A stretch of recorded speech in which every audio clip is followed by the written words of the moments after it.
Aloha, you're watching Cradlepoint, part of Ericsson's Threat Intelligence Hot Shots.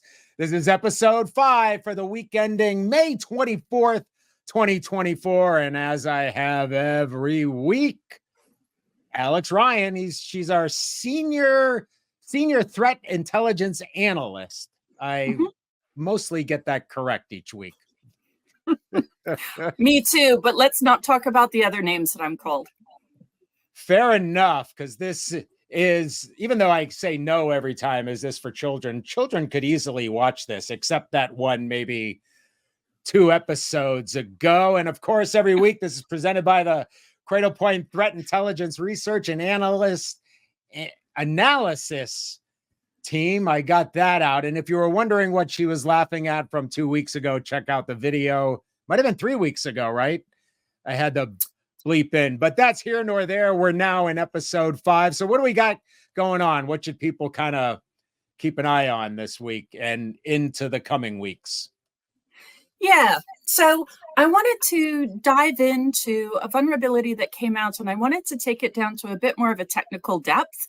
So, Cradlepoint puts out a series of different kind of threat intelligence products. So we have the quarterly, which is more strategic and is talking about trends in the threat landscape. We've got the monthly, which talks about more operational things.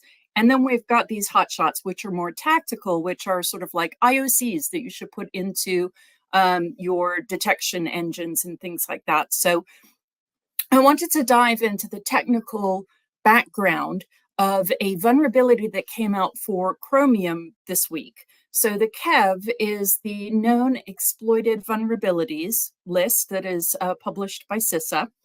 And so there were 3 vulnerabilities that came out that were critical, but there's one really in particular that I want us to dig into as far as what is it, how does it work, how do we detect it, right? And some defense ideas as well. So let's jump in with that preface. So what happened is on May 16th, Google published this vulnerability or a patch for a vulnerability that allows exploit codes to escape the isolation mechanism of the browser. Now, Chromium runs for Edge, Opera, Yandex, a lot. It's the underlying operating system or code base for a lot of browsers. So when Chromium vulnerabilities come up, it's not just Chrome that is affected. There are other browsers as well. Yep. So it's able to escape the sandbox or the isolation mechanism that Google has in their Chromium browser code base.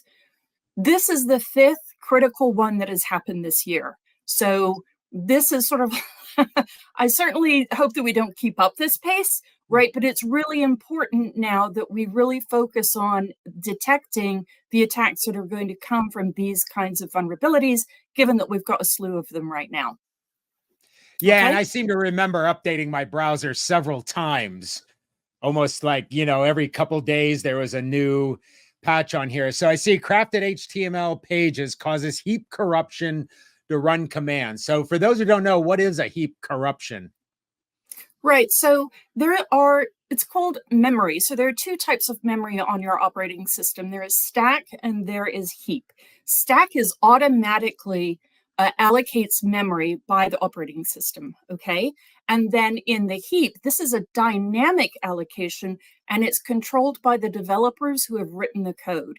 And this creates an opportunity for developers to allow their code to execute outside of a sandbox, outside of isolation in the browser. So when a developer makes a mistake on their code, this is the type of exploit that can take advantage of that vulnerability. And heap corruption is essentially where enough information is sent to the code base, it executes it because it is written into memory in a place that it shouldn't normally have access to. So, so that's how it's able to kind of circumnavigate or avoid the kind of the built-in sandbox in Chromium, I should say. Exactly. Yes, it is writing to a place that it should not normally write to. Yes. Well, anytime, And I mean, in a lot of ways, this is I mean, it's an RCE, but an RCE, right on a browser rather than an entire system. right. So Crazy. in this case, all they need to do is get a user to click on an HTML page, and that will deliver the code that will run in heap memory and will escape, right? Will write to a place that it's not supposed to. So a user simply has to click on an HTML, which is why it makes this so dangerous. Yeah. And we're not used to clicking on links at all, are we? Oh, no. Could you go back up for me? Oh, yeah. So in this case, how they're delivering this HTML or getting people to go to this, carefully crafted HTML page is using drive-by compromise. Now, this sounds like, oh, it's opportunistic. Just, anybody could go there, but it's not true. Even though it's called drive-by compromise, you can certainly send phishing links, have a phishing link campaign that targets a specific industry or company in order to deliver this link. And also, we've seen mechanisms like search engine optimization to put links towards the top of your Google search results. We've seen ads at LinkedIn and other trusted platforms like a news website, things like that. So even though it's drive-by, it's not all that opportunistic. They can really place that link with high visibility to a group of people that they're interested in. Yeah. And then once they've executed this exploit code, it has the write, WRITE, capability, which means that it can install programs, change your data all over the place, and even create a user on that computer. So really big impact. How wonderful is that? Don't I need a do- new user just out of the blue any time of day, Right. So obviously, impacting browsers. So I'm guessing this is how folks can kind of to look for. And I know before we went live, you were talking that this was an initial access type of attack. And so they kind of need these next steps, right? To then carry it out. Absolutely. So after initial access, they need to establish persistence. They need to exploit and additional code to continue on in the attack lifecycle. Usually after initial access, the next step is to download second stage malware. And so even though we can't see the script necessarily that the attacker is running after that initial access, we can see the commands that are executed by the operating system from that script running. Now, I know it's a lagging indicator. It's already happened, but sometimes that's what we've got, right? Yeah. Now, this, so you can see here, there are some second stage malware download commands. So these are just download commands, but these are the most common download commands that you're going to see using the programs of wget, curl, certutil, and PowerShell, maybe some VB script or JS script. So these are commands that I put into this slide that you can run on your computer to see what commands have been run.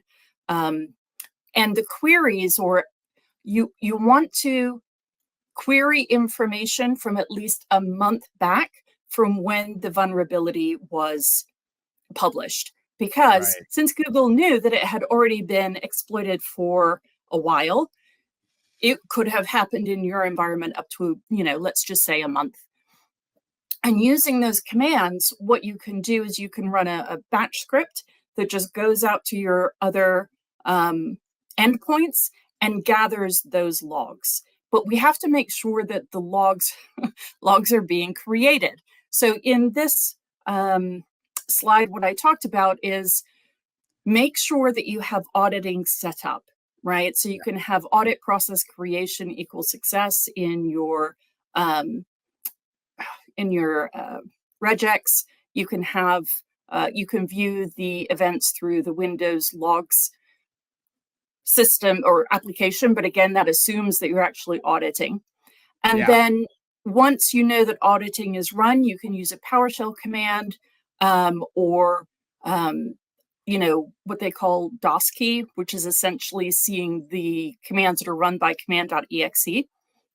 You gather all of those together, you put them into an Excel spreadsheet because that's that's our number one tool, and then you group them, right? And you look for weird commands, especially obfuscated ones that have long series of characters and numbers that don't mean anything, those kinds of commands because they've obfuscated the command, those kinds of things. But it's very easy to eyeball it and say, yeah, that's not right.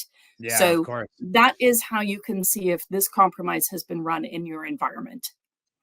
And it's not really like a lot of people talk about doing that replay attack, but in this instance, you got patched, but now you just want to go back to see if anything had been kind of tossed in there without your knowledge. And so I see these are, probably the top commands you'd want to look for, right? Yeah. So once that initial access has been brought down, once the initial or the second stage malware has been installed, these are the types of commands that an attacker will typically run to begin reconnaissance both on the local machine and then expanding out into the network to look for domain information, find the administrators, things like that. So the first or that slide just before and this one as well, these are good detections to have on all the time. It's not necessarily just for this vulnerability. It can be used for all vulnerabilities in the future because these are common commands that we would see and could give you indicators of compromise for many different types of vulnerabilities. Yeah, local and system-wide. Exactly. Wow. Boy, they're just going after everything. But it makes sense. You gotta keep looking. Yeah, if you're a criminal, of course. I was about to say, Peter. Hey, so your friends, your local friends, right? The media, I know we want to keep this under 15, but the media, kind of tosses out that term hackers. But really, in the security community, hacker is a good thing, or a white hatter. The bad hackers should be just called criminals. So when the term hacker is really someone who takes things apart, puts it back together, tries to figure out what's going on, but it's kind of gotten this bad connotation over the years. So I don't know how you feel about that, but I'm of the side where hackers are good, and if you're committing crimes as a hacker, then you're a criminal. So yeah, back in the 2000s, right, we had black hats and white hats and gray hats. And now we just call them threat actors, which I think helps delineate that this is criminal activity. Absolutely. For sure. Wow. Some interesting stuff this week. Thanks a lot, Alex. So, hey, keep an eye on your Chromium browsers and subsequently your systems for this kind of attack. Always appreciate your time, Alex, every week. And if you like content like this, you know what to do. Hit the like, hit the sub, hit the share. Episode 5. We'll see you next week. We'll see you next week, right, Alex? We'll see you next week. As far as I know, Peter. That's right. If you'd like more information about any of Cradlepoint services, of course, you can visit cradlepoint.com. For my good pal, Alex, I'm Peter. This is the Cradlepoint Threat Intelligence Hot Shots. Thanks for watching. Bye, everyone.